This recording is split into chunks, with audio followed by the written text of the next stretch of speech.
Welcome, good viewers, readers, and general book lovers, to what may well be my first DNF review. I'm not sure, I can't remember doing too many of them. So a while ago I came across The Age of the Pussyfoot by Frederik Pohl. It's this beautiful old Del Rey book with a great cover. Cover reminds me a lot of The Little Shop of Horrors, and I keep expecting someone to sing Suddenly Seymour in the background while I'm looking at it. But yeah, it's in pretty good condition. It's got that beautiful artwork, which I really like. It's not in great condition. It's not the sort of condition I arrive at SF Books would think is good condition. It's got some folding on the spine. It's got a crease over here. But for me, it was in pretty good condition, and I was excited. I like Frederik Pohl. It's copyright 1969. It's from 1977. Cover by Paul Alexander. Wow, cover art by Paul Alexander. I love it when they give us the author. Stop chewing books. Yes, here's my book chewer. Here is my book. Even though I love Frederik Pohl, The Age of the Pussyfoot is either not a book for me or it's not a book for me now. So originally it came out as a 3-part series in one of the science fiction magazines. It was in Galaxy Science Fiction. I think 3 parts would kind of be perfect for this book.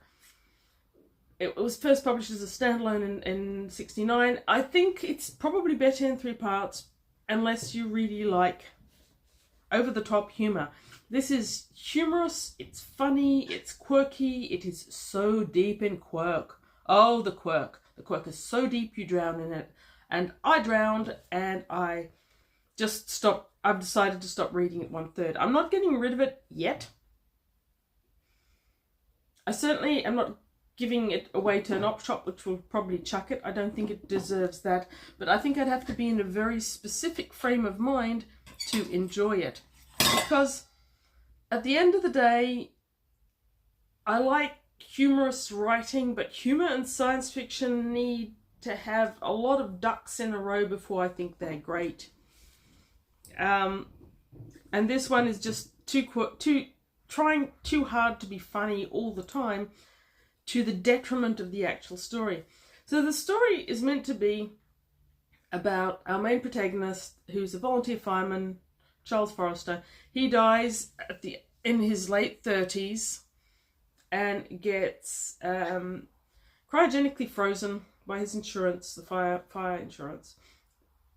And he wakes up in the far, far distant future of 2527.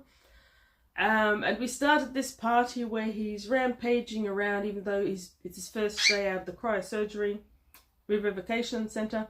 He's been told to take it easy. He doesn't. He completely and utterly parties till he drops. He makes lots of gaffes.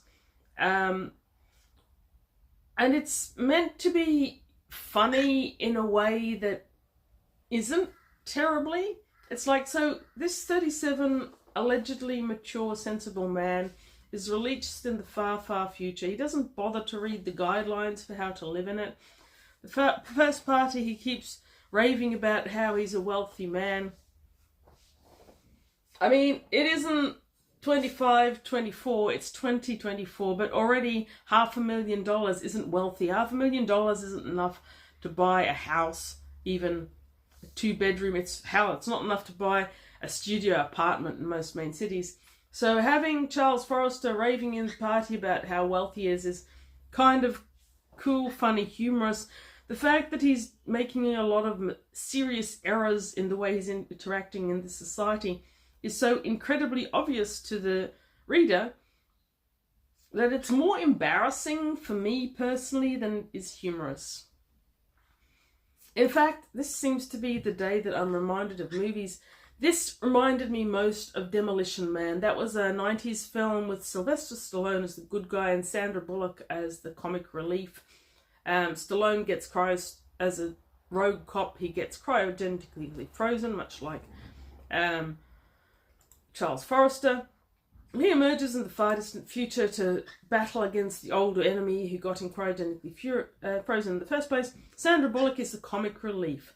She plays a LAPD? SAPD? Yeah, that's right. There's a conglomeration of American cities.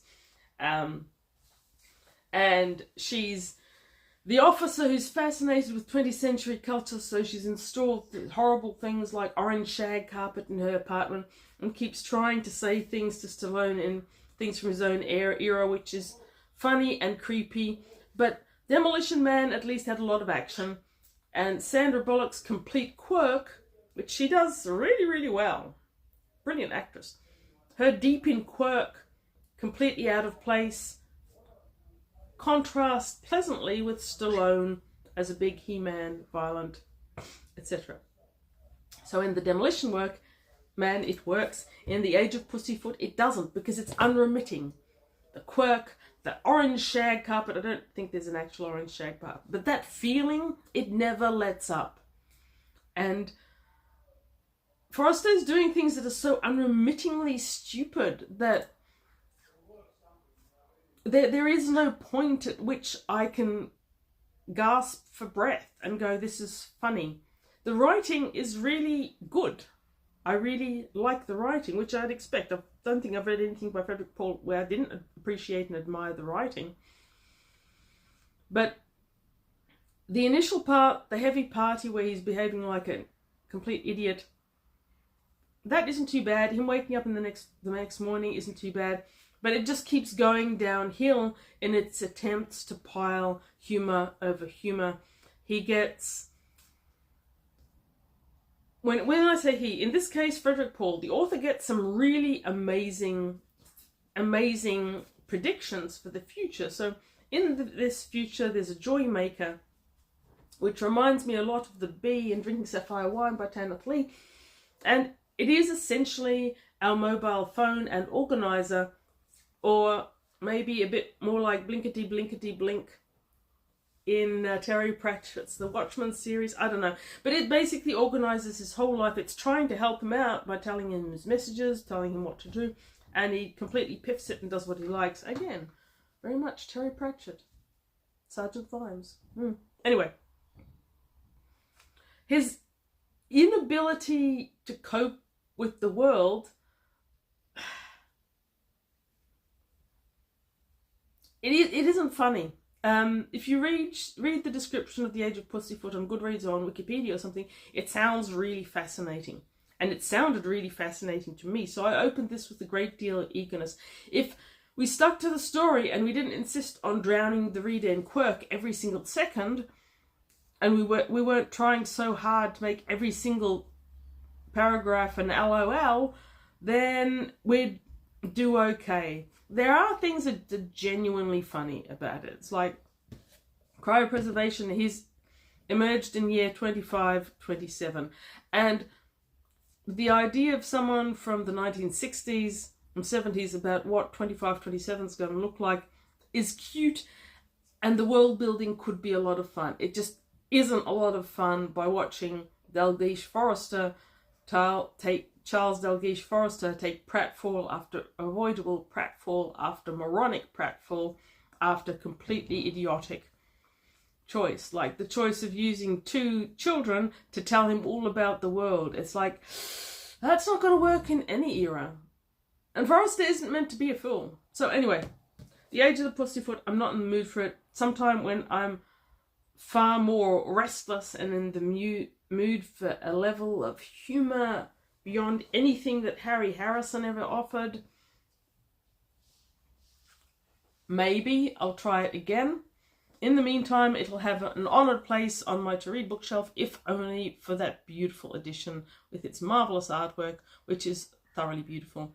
Thank you for watching me talk smack about a major author and a major book. If you enjoyed it, let me know. Let me know I'm wrong. I'm always up for that. And yeah, thanks for watching. Read good books. Even this one. If this is your good book, you read this good book. You read this the hell out of this good book if it's your good book. But today, it's not my good book.